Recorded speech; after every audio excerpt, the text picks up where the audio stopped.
Ini adalah Oppo Reno 10 Time Zoom. Ya, kalian nggak salah. Ini adalah HP 3 tahun lalu yang masih kami pakai sampai saat ini. Kalau diingat-ingat, pada waktu HP ini diluncurkan di bulan Juni 2019, pasar flagship di Indonesia memang sedang cukup sepi waktu itu. LG sudah tidak merilis HP-nya di Indonesia. Sony dan HTC juga sudah lama hengkang dari Indonesia.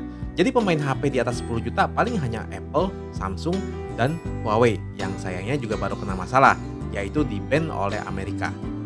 Menurut saya agar persaingan lebih sehat, memang perlu ada brand lain yang masuk ke pasar ini. Dan setelah sekian lama bermain di HP mid-range, akhirnya Oppo merilis HP di atas 10 juta pertama mereka lewat Reno 10 Time Zoom ini. Pada saat itu kami melihat ada keraguan atau keresahan dari sebagian orang untuk beli HP Oppo di atas 10 juta. Nah, akhirnya kami pun mengambil keputusan untuk berkomitmen memakai HP ini dalam jangka waktu panjang untuk membuktikan apakah keraguan dari sebagian orang itu terbukti.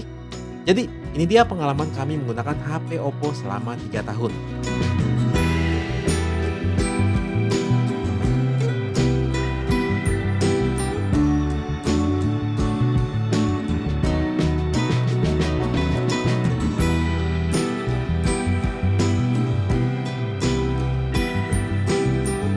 Pertama, saya pengen bahas desainnya. Pada saat diluncurkan, HP ini menawarkan desain yang elegan dan unik menurut saya. Dan yang terpenting, dia enggak meniru siapapun. Mungkin itu salah satu kunci yang bikin desain HP ini menjadi timeless. Bahkan untuk ukuran tahun 2022, menurut saya desainnya masih stand out dan enggak terlihat jadul. Coba sekarang sebutin, HP baru mana yang kameranya ada di bawah kaca? Rata-rata pada ada bump yang menonjol semua. Padahal sensor kamera HP ini terbilang lumayan besar ya. Plus ada lensa periskop yang cukup memakan space. Terus mana lagi ada HP baru yang desainnya full screen kayak gini. Rata-rata udah pada balik ke desain pansol atau water drop semua. Untuk layar flagship sebetulnya kami suka yang 2,5D sih. Karena terlihat lebih elegan dan premium. Tapi sekarang trennya malah balik ke layar flat lagi. Jadinya bikin HP ini masih sangat relevan. Oke, sekarang saya coba ngomongin durabilitas yang sepertinya menjadi concern utama bagi sebagian orang. Pertama, durabilitas layar AMOLED-nya. Sudah pakai 3 tahun nih, aman nggak? Di unit yang saya pegang ini sih sama sekali nggak ada masalah. Dan ini dipakai sebagai HP utama, jadi dipakainya cukup intensif. So far saya belum ketemu masalah ada shadow di layar. Nggak ada masalah layar lightsaber juga, ataupun layar jadi hijau dan sebagainya. Dan terakhir saya cek di platform jual beli sih, sepertinya nggak ada yang jual HP bekas tipe ini yang layarnya bermasalah ya. Untuk bodi walaupun memakai kaca, dia juga kuat. Jadi HP ini pernah jatuh lumayan parah dan kebetulan casing pas lagi dilepas. Untungnya kacanya nggak ada yang pecah, baik di bodi belakang maupun depan. Untuk masalah ini sih kemungkinan juga kami memang lagi hoki aja. Oh ya, paling ada sedikit cat mengelupas di frame aluminiumnya. Tapi sedikit doang dan sepertinya ini sangat wajar untuk pemakaian selama ini ya. Terus pastinya ada orang yang skeptis terhadap sistem motorik di kamera selfie yang waktu itu lagi ngetren. Banyak yang bilang bakal cepet aus, gak lama pasti macet, dan sebagainya. Ya sampai saat ini sih so far masih lancar. Memang kami tuh sangat jarang selfie, tapi setiap hari masih suka dibuka tutup. Selain sengaja untuk ngetes, demen aja karena terlihat keren gitu. Klaim Oppo sih kalau setiap hari dibuka tutup 100 kali masih bisa lancar hingga 5 tahun. Terus apalagi? Software. Kayaknya ada nih waktu itu yang skeptis Oppo bakal nggak memperhatikan update. Nah, pengalaman saya, HP ini tuh update-nya sangat diperhatikan oleh mereka. Walau nggak dijanjikan apa-apa, tapi HP ini sudah 2 kali dapat update Android. Dan minor update termasuk security juga cukup sering. Dan ternyata kalau lihat roadmap ColorOS 12, kelihatannya HP ini masih bakal kebagian. Jadi bakal dapat 3 kali major update. Terus sering ada penambahan fitur juga sewaktu update minor. Dulu HP ini cukup aneh nih, nggak bisa rekam video pakai kamera ultrawide. Tapi akhirnya dapat update dan bisa. Terus ada penambahan fitur seperti video bokeh juga. Dan HP ini pun masih kebagian fitur terkini yaitu RAM expansion. Dan yang penting nih, saya tuh sama sekali nggak menemukan masalah di HP ini setiap kali dapat update software. Kalau dengar beberapa teman saya yang pakai HP lain, kadang ada tuh yang hardware tiba-tiba nggak berfungsi setelah dapat update. Terus ada juga yang kena masalah di layar. Nah, di Reno 10 Time Zoom ini nggak ada. Terus ada juga yang ngeluh abis update HP-nya jadi lambat dan baterai boros.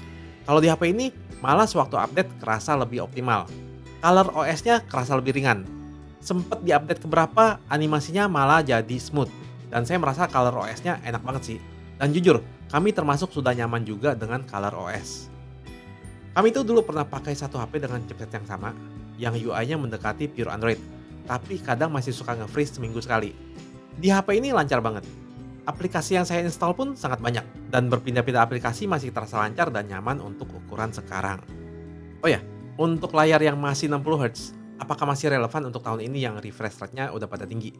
Saya walau udah coba banyak HP yang layarnya smooth, tapi pas pakai HP ini lagi ya biasa aja. Nggak sampai pengen ganti ke HP yang layarnya lebih smooth. Kalau dipikir-pikir, iPhone 13 non Pro aja masih 60 Hz ya. Chipset Snapdragon 855 pun sampai saat ini masih enak buat dipakai.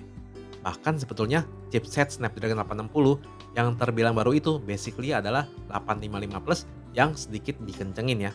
Performa masih enak, termasuk buat main game. Saya main game terbaru seperti Apex Legends pun masih enak. Nah, kalau kamera, apakah masih keep up untuk tahun ini? Ya, kalau dilihat, dalam 2 tahun ini memang kamera HP flagship cukup pesat perkembangannya. Kalau ditanya apakah ketinggalan, tentunya pasti tertinggal. Karena memang kamera flagship harus improve dan berinovasi terus. Apalagi chipset dan layar sekarang udah canggih banget. Jadi salah satu faktor yang menarik untuk dikembangkan lagi oleh brand adalah kameranya. Tapi kalau dibilang jelek sih enggak. Ini masih lumayan banget menurut saya untuk ukuran sekarang. Apalagi di kondisi pencahayaan yang bagus ya. HP ini adalah salah satu yang pertama yang memakai lensa periskop. Ini salah satu alasan yang bikin kami mau koleksi HP ini. Dan hasilnya pun di mata saya masih sangat lumayan untuk saat ini. Tapi kalau ditanya kepake apa enggak, jawabannya ya sangat jarang kepake sih. Nah, kan HP ini pakai charger VOOC 20 watt yang tahun itu termasuk cepat. Sampai sekarang juga masih tergolong lumayan sih. Terus mungkin yang jadi concern adalah apakah mempersingkat umur baterai? Sampai sekarang HP ini baterainya masih sehat. Dipakai buat daily driver saya bilang masih awet. Tapi saya nggak main game ya, main gamenya di HP lain. Apakah ada keluhan? Paling saya berharap ada fitur untuk bisa dengan mudah connect PC Windows ya. Untuk mempermudah saya buat transfer file dan foto ke PC. Sebetulnya sekarang ada multi screen connect, jadi tinggal drag and drop. Tapi di HP ini belum kebagian. Semoga pas dapet ColorOS 12 bakal kebagian fitur ini ya. Jadi kesimpulannya, kalau punya duit belasan juta dan mau beli HP flagship, masih ragu nggak untuk beli HP brand Oppo? Kalau berdasarkan experience kami, keraguan yang selama ini muncul di kepala sebagian orang itu nggak terbukti di kami. Tapi kalau dari kalian ada yang pakai HP ini atau HP flagship China lainnya, coba share di kolom komentar. Saya juga penasaran dengan pengalaman kalian yang belum tentu sama dengan kami. Oh ya, sedikit cerita, awalnya sih kami rencana memakai HP ini selama 2 tahun. Saya setahun, Hendrik setahun. Tapi ternyata si Hendrik keterusan sampai 3 tahun. Alasannya karena sudah terlalu nyaman, seperti yang tadi kami jelaskan.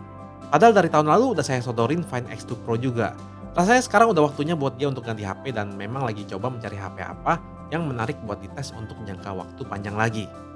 Terakhir kalau saya lihat sih, usaha Oppo untuk membangun brand ini di kelas flagship, sebetulnya di mata kami udah cukup tercapai. Yang perlu ditingkatkan lagi untuk HP flagship mereka ke depannya, mungkin harus ada inovasi yang unik dan nggak ada di HP-HP lain. Tapi bukan yang sekedar gimmick ya. Ya seperti Reno 10 Time Zoom ini, yang sampai saat ini pun masih relevan dan terasa timeless. Stop the clocks, the bees are humming.